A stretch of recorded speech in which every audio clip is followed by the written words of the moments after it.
What's up, guys? MrGimms back again, finally, with a brand new PC. This thing is an absolute beast. I haven't actually had time to properly test it with any gameplay yet, believe it or not, because I've been handling my visa application and running around all over the place, but that's all sorted now. We're all good with all that, so it's time to press on with the daily grind, get some DVD updates to you guys, albeit it's late, and let's talk about some important things coming out of patch notes 6.3.0. Let's get into it. All right, guys. Okay, so this is a little bit of a convoluted mess, so I'm going to try to make this as simple as possible to you guys. We'll get rid of this one straight away because I think this is the one that's confusing the most people. The finishing Mori system will not ship in the next release, included for testing and feedback purposes. So it's being tested in the PTB, but it will not make it to the next release. So they want to assess what we say. I hope you guys give them some good opinions, honest opinions, because we all know how I feel about the Unbreakable new situation. I think it's ridiculous, but let's read and see what we've got. Moris are no longer available during the game. We knew this. The Onryos, the Executioners, and the Shapes Judith Tombstone add-ons still function as before. Once all survivors are dead, in the dying state, or have escaped, a finishing Mori is triggered and the game ends. The last survivor to enter the dying state and the killer are teleported to a special map location for the performance of the Mori. Yeah, so when you've knocked everyone down, or there's one person left, or there's two people knocked down, the game transitions straight away to you killing the last survivor, the one you knocked down last. Obviously, this is under the pretense that the other survivor didn't get up in time, or it was just stuck on the ground. That's how it works. When the survivor becomes the last man standing, all survivors and the killers are notified that if this last one goes down, the game ends. That's kind of cool. I like that. Mooring offering updates. Cyprus, all the Moris, we're not going to call them whatever they are. They've been renamed to Cyprus Demand. The new text will read, gain 8,000 blood points if you kill at least 2 survivors and end the match with a finishing Mori. Ivory Memento is called Ivory Demand. You guys get it. They all increase in blood points. It goes up to 20,000, which is pretty incredible. And you know what? I do actually like that they've done that with these Mori add-ons, I guess, if you want to call them that. I think it's cool that we do have the potential to get more blood points. I think that's healthy, but yeah, I don't know. They weren't. I've never been super into Moris anyway myself. Don't really use them. I don't really care about them. They actually waste more time sometimes than often just hooking somebody. But if you can get more blood points, fine, I guess. But I just think it's sort of a very lazy. Anyway, let's keep going. Survivors who are on the ground in the dying state now get themselves up without help. We know about this. Self-recovery takes 45 seconds. Awesome. Couple of changes to some challenges. Several perks have changed to accommodate the finishing Mori system and the ability of survivors to recover from the dying state. Unbreakable increases dying self-recovery speed by 80, 90, 100%. Yay! Soul Guard, gain the endurance status effect for 4, 8, 6 seconds after being healed or having recovered from the dying state. Also gain a 10% haste status effect for 5 seconds. This effect can only occur every 30 seconds. Oh, that's not too OP at all. 30 seconds. That's alright, whatever. No either. You suffer from the broken status effect for the entire trial, but gain the benefit from the following effects. Pools of blood are suppressed. When injured or dying, your grunts of pain are reduced by 75%. Your recovery speed is increased by 25%. So not much of an increase in the recovery, I guess. I mean, 25%'s decent, I guess. I don't know. They haven't changed anything, which is kind of boring. So they've made all these massive changes to, you know, the Mori system and everything like that. And that's all good and all, but there's like sort of no new content in terms of like the old perks that affected that sort of thing. So it's a little bit disappointing. Boon Exponential. Survivors inside the Boon Totem's range benefit from the following effects. Increased dying self-recovery speed by 100%. Jesus Christ. Rancor. Each time a generator is completed, your obsession sees your aura for 5 seconds. Each time the generator is completed, all survivors' locations are revealed to you for 3 seconds. Once all generators are completed, the obsession's aura is revealed in red for 10 seconds and is permanently inflicted with the exposed status effect.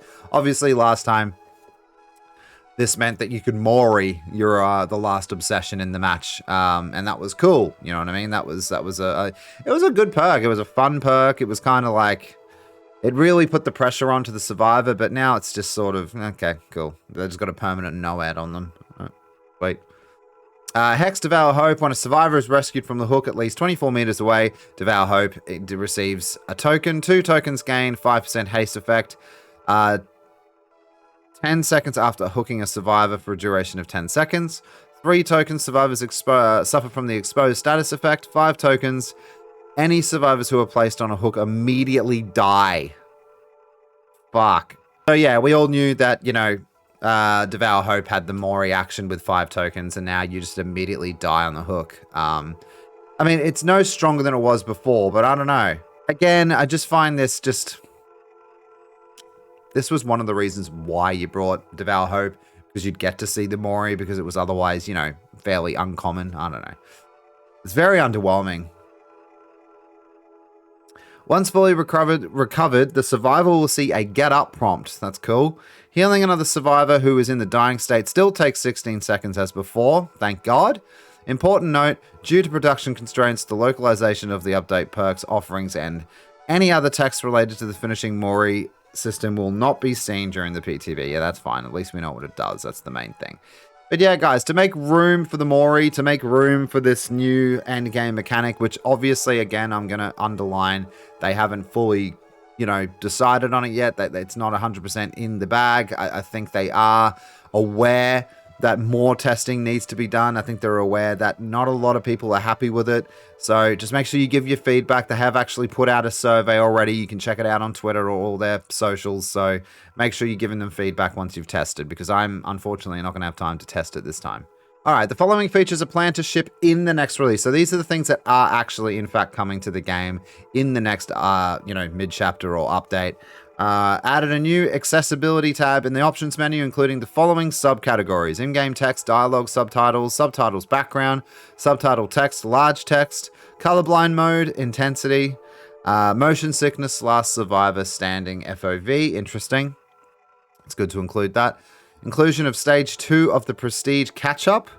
Characters who were level 50 and Prestige 0, 1, or 2 as of the 6.1 release will receive 2 bonus Prestige levels. That's kind of cool, as if it had been Prestiged. That's nice. Cool. This one. We need to talk about this. This one right here. Flashlight cooldowns. To reduce strobing and the associated dangers regarding flash-induced seizures, flashlights now have a slight delay imposed between switching them on and off. The flashlight click speed is now slower. The sound effect has been adjusted so it matches the new speed. So, while it's good that we're thinking about people who, you know, suffer from seizures and that sort of strobing effect that can cause them, I think this was just a way to stop the clicky-clickies, yeah? I mean, yeah, I've watched a lot of content. I watched The King during his live stream of the PTB, and he was like, you just can't use it, and it does come across as a bit of a flashlight nerf, which is, I don't know, whatever. This wasn't discussed at all. It's just, it's one of those things that it just is. It's just happening. New challenge slots in the archives. Players can now select a survivor and a killer challenge at the same time. Jesus Christ.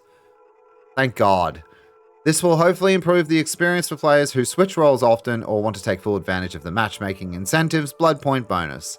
Any challenges shared by both roles can also be assigned to the slot of your choice, or both slots. Any challenges shared by both roles can also be assigned to the slot of your choice, or both if desired. That's kind of cool, because you get those like double up tasks sometimes, like save people from hooks and hook survivors, things like that. So that's kind of cool. Selecting a slot with an equipped challenge will navigate you to the respective tome and the level of the equipped challenge. Cool. Completed challenges now remain in the archives widget until either claimed or replaced. A new challenge complete visual was added to the archives widget. Minimize state to better convey when the challenge you're working is completed. This will hopefully reduce the current issue of not noticing your challenge has been completed previously and entering a subsequent trial or 6 without an active archives challenge. Yeah, fair call. Remove press the hold interaction on challenge nodes. So that's cool. Is that just for challenge nodes? It'd be really cool if they did this to BP, where you could just click BP and not hold it. It's kind of annoying. It's always been very annoying, that blood web. Optimizations done to Huntress for the 48th millionth time. Let's see if those hatchets are fixed, because they're still hit like refrigerators. Small improvements to animations and textures in archives. Cool. Sweet. And there's a large slew of bug fixes. It does show that they are putting in the work at least, yeah? Can everyone admit that? Jesus Christ. But anyway, guys, that's it. That's pretty much the patch notes for everything that they're working on for now and in the future, or the near future. Some of it cool. The Archives Challenge is definitely a nice little quality of life. I really enjoy that. But pretty much everything else here, I'm not into. I'm definitely underwhelmed. There's nothing in a mention of the nurse and her issues at the moment, with her being, you know, just using Starstruck and just destroying people's lives every 5 seconds. Not enough is addressed here that really impacts my replayability and wanting to play this game. It's all going into a direction now where I think we have entered silly mode, and I'm just being honest on that. I'm not a fan of the unbreakable system permanently. I'm not a fan of the Mori system at the end. I'm not really a fan of all of it. I'm always happy to test, always happy to give feedback, and obviously I'm not an idiot. If I do enjoy it when playing it, when testing it, I obviously will report that. But from just what I'm reading on paper, I'm not really into it whatsoever. But let us know what you guys think. Thank you for being so patient for me. Sorry for missing the stream yesterday. It has been a hectic 5 days. It always is with me. It's just fucking busy. Everything's busy. I love you guys. I miss yous. I will see you tonight for stream over on Twitch, which I'm live right now, as it turns out. And I hope to see you guys there. I hope you guys have a great day. I'll see you in the next one.